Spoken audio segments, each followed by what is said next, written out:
Hola, voy a hablar de cosas que ya he hablado en otros vídeos, pero las resumo aquí para explicar bien la diferencia entre la Edad Media y el Renacimiento y cómo se pasa de una cosa a otra.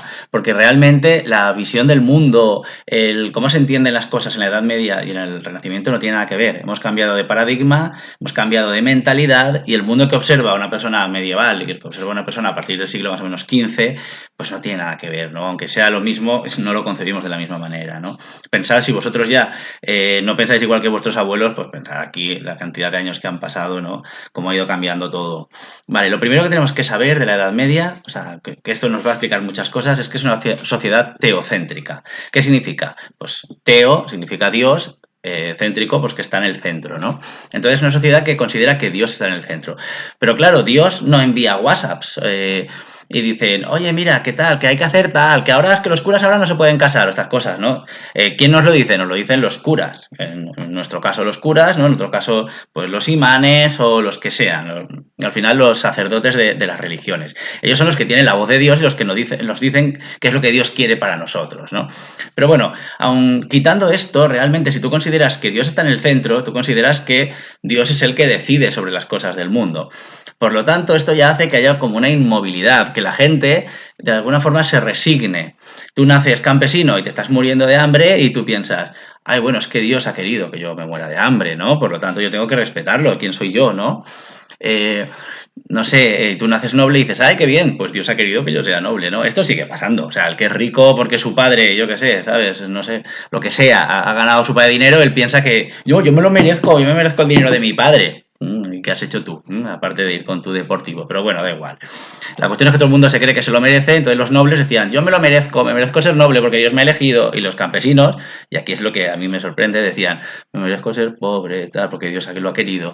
La cuestión es que, esto lo decía San Agustín, que el alma era más importante que el cuerpo y por lo tanto la vida eterna era más importante que la vida terrenal. Así que el tema era de, da igual lo que pases en la vida, si te ha tocado ser campesino, pues tú eres el mejor campesino del mundo y así Dios verá que lo has hecho muy bien y irás al cielo, que es lo que realmente importa, ¿no? Por lo tanto el cuerpo da igual. La vida es un valle de lágrimas, que se solía decir, y la gente se resignaba de esa manera.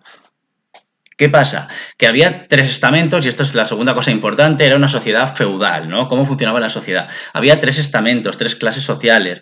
Arriba estaban los nobles, que eran los que tenían el dinero, luego estaba el clero, que también venía de los nobles, que eran los religiosos, los que se dedicaban también a la cultura, y bajo estaba la gran cantidad, o sea, la mayoría de la gente, que era pues el pueblo, ¿no? Que trabajaban, eran ganaderos, eran agricultores, algunos eran artesanos, y los de arriba eran poquitos, pero al final, ¿por qué ellos eran los nobles? Pues porque tenían espadas, y porque tenían caballos, y porque podían contratar a alguien que les ayudara. Por lo tanto, ellos hacían la guerra, ellos podían defender a un campesino. Porque si no llegaba cualquier persona y le decía, dame tus patatas.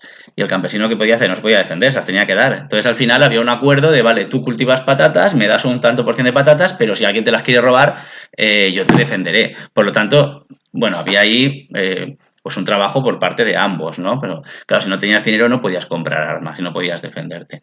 De las familias nobles también salía el clero, porque el clero al final no dejaba de ser clase alta. Entonces algunos de los hijos de los nobles pues iban a los monasterios y se convertían en clérigos. Vale. Entonces aquí está claro. Da igual donde nacías porque tú no te ibas a rebelar contra lo que Dios quería para ti. Por lo tanto, una sociedad inmovilista absolutamente.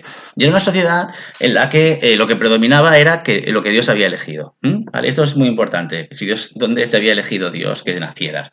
Vale. Por otro lado, es una sociedad guerrera. Esto también es importante, había muchas guerras de todo tipo, en España teníamos la Reconquista, luego también estaban las cruzadas por Jerusalén, también había muchas guerras entre señores feudales, por lo tanto una sociedad guerrera, y esto se nota también en la literatura medieval. Y al final, como la mayoría de la gente era analfabeta, casi nadie sabía ni leer ni escribir, ni siquiera los nobles, eran los clérigos los que sí que sabían. Entonces es una literatura oral, basada en la oralidad dicha, y que lo que quiere hacer al final no deja de ser una literatura didáctica, propagandística, ¿no? Propagandística por un lado de la sociedad en la que se vive, de tú tienes que estar bien así, aunque te estés muriendo de hambre. ¿Se te ha muerto otro hijo? No pasa nada, es que Dios quiere que se muera otro hijo, ¿vale? Y por otro lado también de la religión, pues eso, de la sociedad y la religión, propaganda. Vale, ¿qué ocurre? que poco a poco esto empieza a cambiar. ¿Por qué? Pues principalmente porque empiezan las rutas comerciales. Hasta ahora lo que teníamos era un trueque, ¿no? Yo te doy patatas, o sea, y tú me das protección. Vale, yo hago botijos. Ay, pues mira, tú me das un botijo y yo te, no sé, yo te doy manzanas de mi manzano. Y así era como se funcionaba. Realmente no había un gran comercio. ¿Por qué? Porque era peligroso, porque había mucha gente que te podía robar, ¿no? Había mucha guerra. Y también porque los mares, en un principio los tenían los turcos, los tenían los vikingos en el norte, pero por ahí por el siglo XI más o menos esto empieza a cambiar totalmente. Y digamos que los europeos empiezan a crear rutas comerciales por los mares y también se empieza todo como a tranquilizar el tema de la guerra o la gente, ¿no? Que te robaba. Entonces empiezan, pues esta persona que hacía botijos, ¿no? De pronto dice, es que claro, todos mis vecinos tienen botijos, ¿cómo, no? Entonces piensa, ¿y si cojo un barco y me voy a vender botijos a Marsella, ¿no? Entonces cogía un barco, se iba a Marsella y allí se ponían de moda los botijos, ¿no? Y entonces todos se, oh, la, yo quiero un botijo de Marsella, ¿no? Y, no, de Marsella, no, de España. Y entonces, ¿qué pasaba? Pues nada, pues entonces él empezaba a decir, pues vale, y le iba haciendo botijos y en Marsella se ponía de moda, el tío triunfaba, era el chico de España que vendía botijos, ¿no? Y que llegaba a España con un montón de pasta. ¿Qué pasa? Que de pronto él tenía pasta y empezaba a vivir como si fuera noble. Claro, esto ya ha ido cambiando, ¿no? En la Edad Media sería como de qué haces. Y esto se ve muy bien en la Celestina. Como los criados no quieren trabajar para nobles porque consideran que, oye, si Dios no te ha elegido para tener dinero, lo has hecho vendiendo botijos o lo que sea, ¿no? Tú en realidad no tienes la sangre azul, que esto también lo explicaba, todo esto lo explicaba en otros vídeos, ¿no? La sangre azul, el príncipe azul, tiene que ver con que como no trabajaban, pues tenían las venas azules porque estaban muy blancos. Entonces, si tú estás muy blanco, pues se te ven mejor del brazo, ¿no? Por eso era lo de la sangre azul. Entonces aquí es donde se empieza a pensar, ¿y si resulta que Dios no es el que elige, ¿no? Porque al final, en la práctica, cada vez era más el dinero el que elegía. Esto se ejemplifica muy bien con el billete de dólar americano. O sea, el billete de dólar americano, si lo habéis visto, tiene la imagen esta de Dios, que es como un triángulo con un ojo, ¿no? En medio del billete y pone arriba In God we trust, que significa en Dios nuestra confianza, en Dios confiamos. Por lo tanto, hemos pasado del teocentrismo, Dios está en el centro, a que Dios es el dinero, Dios es el dólar, y está además, está allí dibujado, ¿no?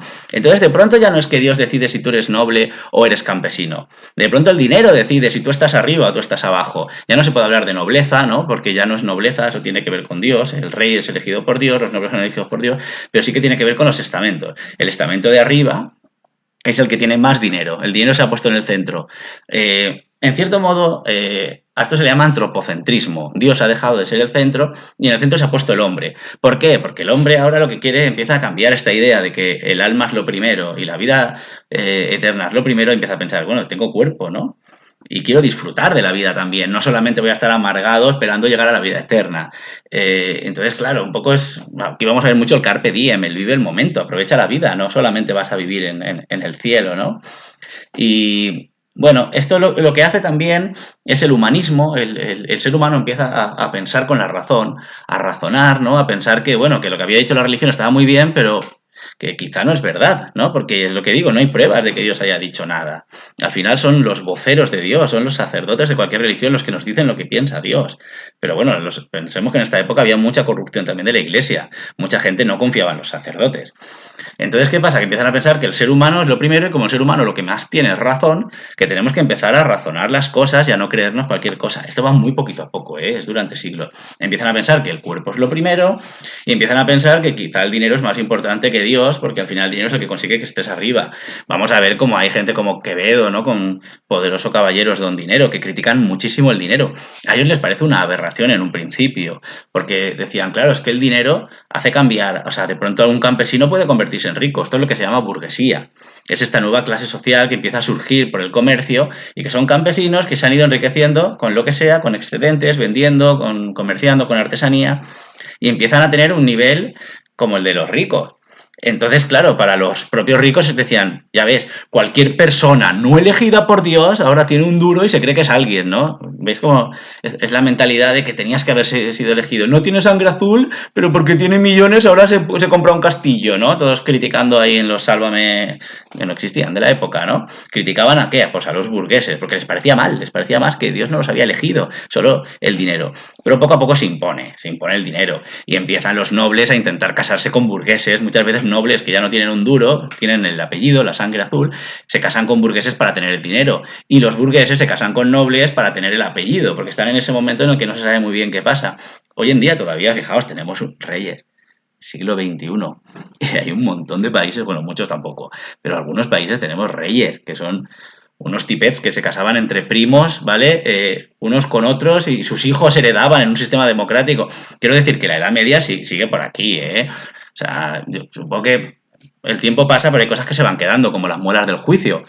Eso era para cuando nosotros comíamos carne medio cruda, que teníamos que estirar mucho. Hoy en día que tenemos cocinas, ¿para qué necesitamos las muelas del juicio, ¿no? O la apéndice. El apéndice también tenía que ver con que antes teníamos otro tipo de alimentación. Hoy en día el apéndice sirve para que se inflame, ¿no? Pues ¿para qué queremos las muelas del juicio? ¿Para qué queremos el apéndice? ¿Para qué queremos a los reyes? Pues no se sabe muy bien. Pero bueno, esta es mi opinión, ¿eh? Vale. Si antes todo era didáctico y oral, pues ahora también la literatura puede ser un poco un divertimento. Y hemos pasado de la oralidad a que se ha puesto como de moda saber leer y escribir. ¡Oh, qué moderno! Sé leer y escribir, ¿no? Entonces estos burgueses ven el conocimiento, que la razón y el conocimiento lo ven como una forma de destacar, no solo la fuerza y la espada. En este momento es las artes y las letras, o sea, las armas y las letras, es lo que da como de moda. Es, yo sé combatir, ¿no? Pero a la vez yo soy una persona que lee libros, que escribe poesía. ¿Y qué pasa? Que se inventa la imprenta. Entonces, digamos que la literatura oral empieza a decaer y la imprenta hace que se pueda llegar a todo el mundo. Y encima la gente ahora cada vez pues sabía leer más gente, ¿no? De todas maneras, hablamos de muy poquita gente. Pensemos que aquí en el siglo XX había, por ejemplo, había una tasa de analfabetismo a principios del siglo XX que era altísima. Pero bueno, sí que es verdad que se empieza como... Bueno, que empieza a leer más gente. Y más o menos este es el paso. Hemos pasado de una sociedad teocéntrica a una sociedad antropocéntrica, en la que el humano es el centro, la razón es el centro y ya no la religión, ¿no? Y el dinero es el centro, el capitalismo, y ya no Dios. En este momento el dinero es bueno. ¿M? Y el dinero es bueno porque cambia estas clases sociales. Es vale, si tú te esfuerzas, puedes llegar a ser quien quieras ser, ¿no? Es verdad que luego el capitalismo empieza a tener sus complicaciones, pero aquí la llegada de este comercio, de este dinero, es muy, muy buena. Y también el dinero, de alguna forma, acaba, en cierto modo, con las guerras. Porque si yo quiero vender botijos y yo estoy peleado con, no sé, con el país de al lado, yo no puedo vender botijos. Por lo tanto, hay una cosa que se dice poco y es que el capitalismo, en cierto modo, acaba con las guerras. Porque el capitalismo lo que quiere es tener un mercado grande. Entonces hay que llevarse bien con todos. Así que yo soy una persona de izquierdas, pero sí que es verdad vamos, que ¿cómo se dice? Al César lo que es del César, ¿no? Pues eso, del teocentrismo al antropocentrismo, de una sociedad feudal y nobilista donde solo había tres estamentos, a una sociedad en la que hay un cuarto estamento, que es la burguesía, que tiene que ver también con el comercio, ¿no? Pero de pronto ya hay una movilidad social, ya si te lo curras, puedes ser alguien, ¿no? Y luego de una sociedad oral a una sociedad escrita. Esto sería básicamente. Pues ya está.